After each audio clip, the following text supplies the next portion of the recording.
It's a story of YouTuber. इस कहानी की शुरुआत राम नाम के एक आदमी के साथ होती है। राम को कहानियां सुनाना और लिखना बहुत पसंद था। वो अपनी कहानियों से देश भर में राज करना चाहता था। राम ने बहुत ट्राई किया और आखिर में जाकर दम तोड़ दिया। जब उसके 5 यूट्यूब चैनल खड़े करने के बाद भी उसे पैसा जनरेट होना शुरू नहीं हुआ था, उसके बाद राम की हालत बिगड़ने लगी। राम डिमोटिवेट होता गया और एक दिन अचानक उसने सुसाइड कर लिया। इट वॉज दैट टाइम जब उसके पेरेंट्स घर पर नहीं थे। राम अकेला कमरे में अपने आप में ही ओवरथिंक करते हुए वो डिसीजन ले लेता है। जैसे ही राम के पेरेंट्स आए तो वो भी चौंक गए। वो जोर जोर से चिल्लाने लगे, राम, ये क्या कर लिया बेटा तुमने? Oh my God. राम की मॉम बहुत ज्यादा राम से अटैच थी। सबसे ज्यादा सदमा उन्हें लगा था। राम के पापा ने जैसे तैसे अपने आप को संभाल लिया, बट राम की मॉम दिन रात बस राम को लेकर परेशान रहती। काश यूट्यूब पर उसने नाम कमा लिया होता। काश ऑडियंस उसे पसंद करती तो वो अच्छा पैसा जनरेट कर पाता और वो भी आज खुश होता। काश मैं उसे समझ पाती। एक दिन अचानक ऐसे ही राम की मॉम यूट्यूब पर चैनल खोलकर राम की कहानियां सुन रही थी। तभी अचानक उन्होंने देखा कि राम के यूट्यूब चैनल पर एक नई वीडियो आई हुई है, वो भी राम की डेथ के 2 दिन बाद, जिस पर मिलियन में व्यूज गए थे। ये देखकर राम की मॉम चौंक जाती है। वो अपने हस्बैंड यानी कि राम के पापा को बुलाती है और उन्हें कहती है, देखिए ये जरा YouTube चैनल तो चेक करिए राम का। क्या हो गया? चेक तो करिए। रुको, क्या हुआ इसमें? अरे देखिए ना, राम के डेथ के बाद ये वीडियो डाली हुई है। हो सकता है किसी और ने डाली होगी। मतलब? अरे ये YouTube ईमेल वगैरह से बनता है ना, तो किसी के पास इसका ईमेल आईडी होगा। लेकिन आवाज तो राम की है ना, सुनकर तो देखिए। राम के पापा ने जैसे ही YouTube चैनल पर उस वीडियो को प्ले किया तो सच में राम की आवाज ही आ रही थी। एंड इसमें उसने अपनी पूरी कहानी सुनाई थी। कैसे स्टार्टिंग से लेकर एंड तक जब वो YouTube चैनल चला रहा था और व्यूज नहीं आ रहे थे, फिर उसने नया चैनल क्रिएट किया और फिर उसकी सुसाइड तक पूरी कहानी उसकी थी। ये सुनकर राम की माता पिता हक्के बक्के रह गए। राम के पापा कहने लगे, ये नहीं हो सकता। मुझे लगता है कि कोई हमारे साथ मजाक कर रहा है।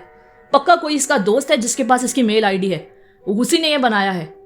लेकिन आवाज कैसे दे देगा इसकी? ये भी तो सोचकर देखिए ना आप। पता नहीं मतलब?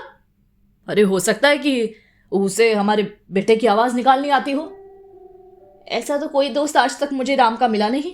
और वैसे भी आपको तो पता है ना, अपने YouTube पे काम के बाद राम अपने दोस्तों से बात ही कहाँ करता था। हो सकता है कोई दोस्त YouTube पर काम करते करते ऑनलाइन बना हो। ठीक है, मैं चेक कर लेती हूँ। अगर ये भी ना हुआ तो जरूर कुछ गड़बड़ है। समझ जाइए आप भी। तुम बेकार में चिंता कर रही हो, ऐसा कुछ नहीं है। चलो जाकर सो जाओ, हाँ, बाद में देख लेना। ये राम के पापा ने जबरदस्ती राम की माँ से उनका फोन लिया और रख दिया। राम की माँ बेड पर राम के पापा के साथ जाकर लेट गई। लेकिन अब भी राम की माँ में यही बात आ रही थी कि आखिर अचानक से उसके बेटे का YouTube चैनल इस तरह से मिलियन में जाना और वीडियो का अपलोड होना कोई आम बात नहीं है। जरूर कुछ गड़बड़ है। राम की माँ ने उसके हर एक दोस्त से पता किया और उसके इंस्टा अकाउंट सब कुछ चेक करके देखा, लेकिन उसमें कुछ भी नहीं मिला। बस मिला तो एक चैट जो आज से 1 महीने पहले का था। उसमें राम ने किसी अननोन आईडी पर किसी से बात करी हुई थी, जिसमें लिखा था हाय। दूसरी ओर से रिप्लाई आया हेलो। फिर राम ने रिप्लाई दिया मुझे आपकी मदद चाहिए। दूसरी ओर से फिर आया कैसी मदद। उसने फिर कहा मुझे अपने YouTube चैनल को चढ़ाना है। दूसरी ओर से रिप्लाई आया तो उसके लिए तुम व्यूज़ ले सकते हो या पे करके किसी को अपने सब्सक्राइबर्स बढ़ा सकते हो, मैं इसमें तुम्हारी मदद क्या करूं। राम ने फिर से एक रिप्लाई दिया मुझे पैसे नहीं देने हैं, मैं इतना ज़्यादा कमा नहीं पाता हूं। तो दूसरी ओर से फिर से रिप्लाई आया तो इसमें मैं क्या करूं? Question mark. राम ने लिखा मुझे तुम्हारी मदद चाहिए, मुझे बताओ कहाँ मिलना होगा। दूसरी ओर से रिप्लाई आया एड्रेस, जिसके बाद राम ने थम्स अप करा था। राम की माँ को समझ नहीं आया कि आखिर राम अगर व्यूज़ या सब्सक्राइबर्स के लिए पैसे पे करके यूट्यूब खड़ा नहीं कर रहा था तो कैसी मदद ले रहा था इस अननोन आईडी से। राम की माँ उस अननोन आईडी को चेक करती है बट वहाँ पे कुछ नहीं था। उसके बाद जो एड्रेस वहाँ पर लिखा हुआ था, राम की माँ उस एड्रेस पर पहुँच जाती है। जैसे ही राम की माँ उस एड्रेस पर गई तो उन्होंने देखा कि वहाँ पर एक आदमी बैठा हुआ था जिसके कपड़े काले रंग के थे।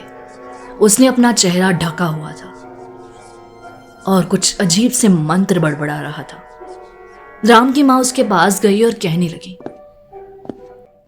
मुझे आपसे कुछ बात करनी है, क्या मुझे आपकी मदद मिल सकती है? उस काले कपड़े के अंदर से आवाज आई क्या मदद चाहिए तुम्हें? मुझे मेरे बेटे राम के बारे में जानना है। वो कुछ टाइम पहले आपको मैसेज किया था YouTube चैनल को लेकर अपने, आपने कहा था आप उसकी मदद करेंगे और आपने ये एड्रेस दिया था। ये देखिए, मैंने अभी ये चैट देखी। आप मुझे बता सकते हैं कि आप कौन हैं और कैसी मदद की आपने मेरे बेटे की? क्यों, क्या हुआ?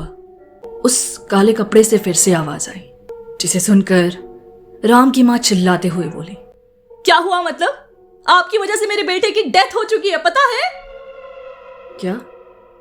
उस ओर से फिर से आवाज आई मैंने उसे पहले ही कहा था इस चीज को बढ़ावा मत देना, लेकिन उसने मेरी बात नहीं सुनी। अब भुगतो। राम की माँ को कुछ समझ नहीं आया। उन्होंने उस बात को सुनकर फिर से पूछा भुगतो मतलब क्या किया तुमने मेरे बेटे के साथ? देखो, मैं तुम्हारे खिलाफ पुलिस केस कर दूंगी।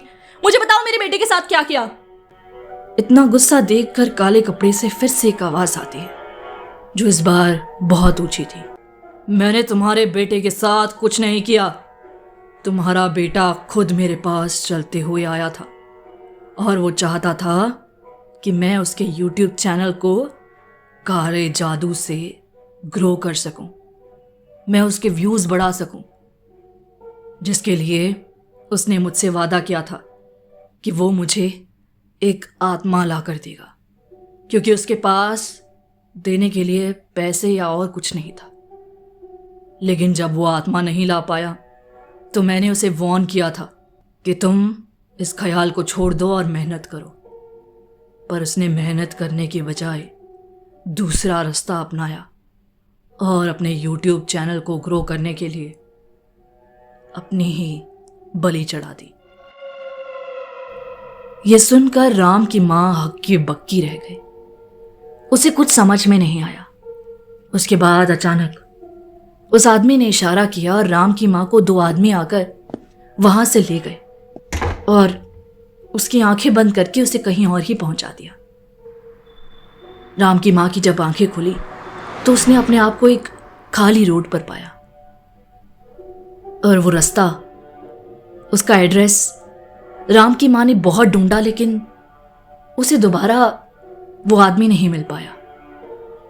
लेकिन उसके बाद से राम के चैनल पर काफी टाइम तक वीडियोस अपलोड होती रही और अचानक एक दिन उसके सब्सक्राइबर मिलियन में चले गए, जिसको देखकर राम के माता पिता बहुत ही ज्यादा डर महसूस कर रहे थे।